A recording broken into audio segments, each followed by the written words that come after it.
Hello, this is Debbie Kay with the League of Women Voters of Portland, and you are watching Video Voters Guide.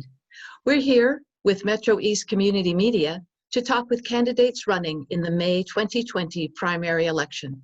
With me today is Margot Black, running for Portland City Commissioner, Position 2. Welcome, Margot. Hi, Debbie. Thank you for having me. Glad you could come. Let's start.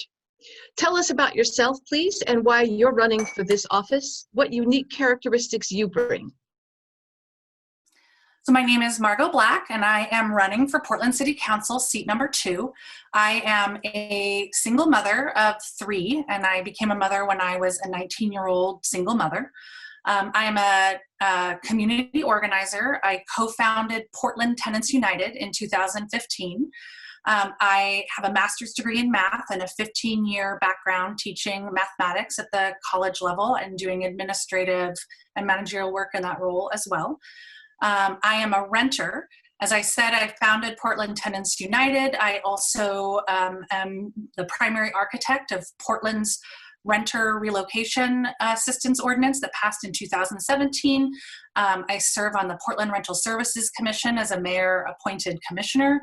I assisted with the passage of the FAIR Act, which helps protect security deposits and reduce discrimination in the application and screening part of the rental process. And I also was a big part of getting the statewide rent control passed in 2019 and the end to no-cause evictions. I'm running because housing and homelessness continues to be one of the #1 issues facing Portlanders today. As an in-the-trenches tenants' rights organizer who works as a renter with renters, I see how housing insecurity touches every single issue that Portlanders care about, whether they're renters or not. And I also see how hard it is for those voices and needs to be represented in politics. And I want to change that by running for council and representing those voices and fighting for those needs. Thank you. Excuse me. The COVID-19 pandemic and the devastation of small business, city employee layoffs, and housing displacement will be with us for some time. How would you seek to address the fallout from this, including reduction in city revenue? I think that we are just really beginning to start to understand the magnitude and scope of the essentially global economy coming to a standstill without really being prepared for it. And we are seeing an impact across really every corner of life. I think that we're going to have to I think on the other side of this, we're going to have a completely rebuilt economic system. And I think it's incredibly important right now to really be presenting visions for the future of what that economic system should look like. In particular, it shouldn't be one where our basic human needs are essentially at the whim of the market. And so I think that is going to mean Medicare for all, massive investment in public housing, massive investment, if not an entitlement program for housing vouchers so that everybody who needs a place to live gets a place to live and doesn't have to pay more than they can afford for it.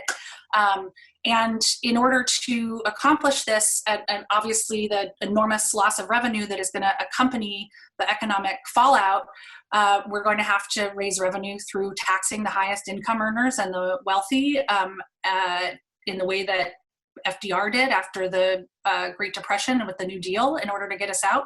And we're going to have to do that.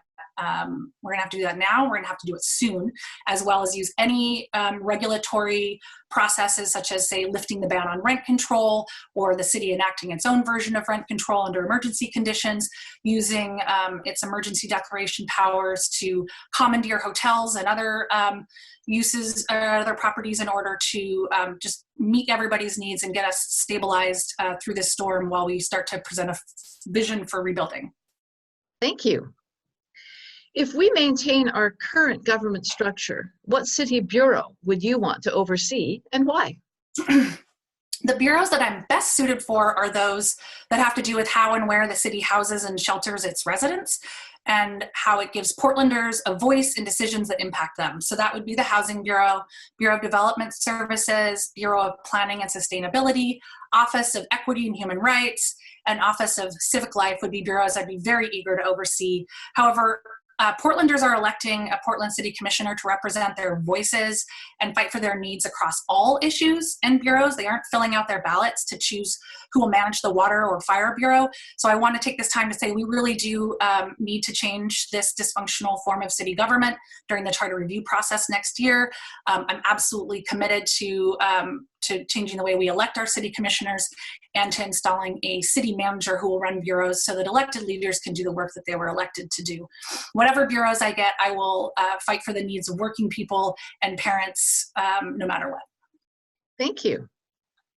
How would you address the public's significant concerns about police and community relations, use of deadly force, officer accountability? Well, public distrust for our police force has never been higher. I've lived in Portland for over 20 years, and I have seen just news cycle after news cycle of use of lethal force and other instances of police violence or corruption, and it seems like the result is always the same. There's a grand jury convened in secret. There are no charges. Any other types of accountability or oversight always finds an officer is in the right. The only exception being John Frashauer, who was fired but was then reinstated because of the police union. And that's really what this comes down to. There are a lot of contractual barriers in the police union contract that prevent the kind of accountability that we need, but definitely more can be done. I mean, in addition to what work is already being done by Commissioner Hardesty in public contract negotiations, we need to build new and independent accountability mechanisms. We also need to focus on prevention through trainings and culture changes. We have to really recognize that, sure, if there are good apples and bad apples, if bad apples are never held accountable and good apples know that see something, say something will only hurt them later, then obviously we're going to have bad apples. So I could say more, but I'll be done now. Your last question, fairly briefly. The city's park system faces serious financial challenges, even more so since the closures caused by the pandemic. What ideas do you have for securing the financial stability of our well-loved park system? Well, even before COVID-19, taxing the rich was on my platform, and for the park layoffs and community center closings that happened in last year's budget cycle is the primary reason. We need to snap out of this austerity mindset. The revenue is there. We just need to make a more serious commitment to funding essential public services, which includes parks and community services. We need to tax high-income earners and corporations who are enjoying the riches of the city without paying their fair share to maintain them. I know that it seems like we do a lot of property taxing and bonding, but I'm talking about income taxes on our highest earners. You know, we all know that hoarding toilet paper and hand sanitizer and face masks is not something we should be doing right now. We also shouldn't be hoarding money, and it's time to return back to our New Deal era economic thought and raise marginal tax rates in order to fund public services, not cut them. Thank you, Margot. This has been the Video Voters Guide. The primary election is Tuesday, May 19th. Please be an informed voter. Visit vote411.org to learn more about the candidates and ballot measures on your ballot and exercise your right to vote. Thank you for watching.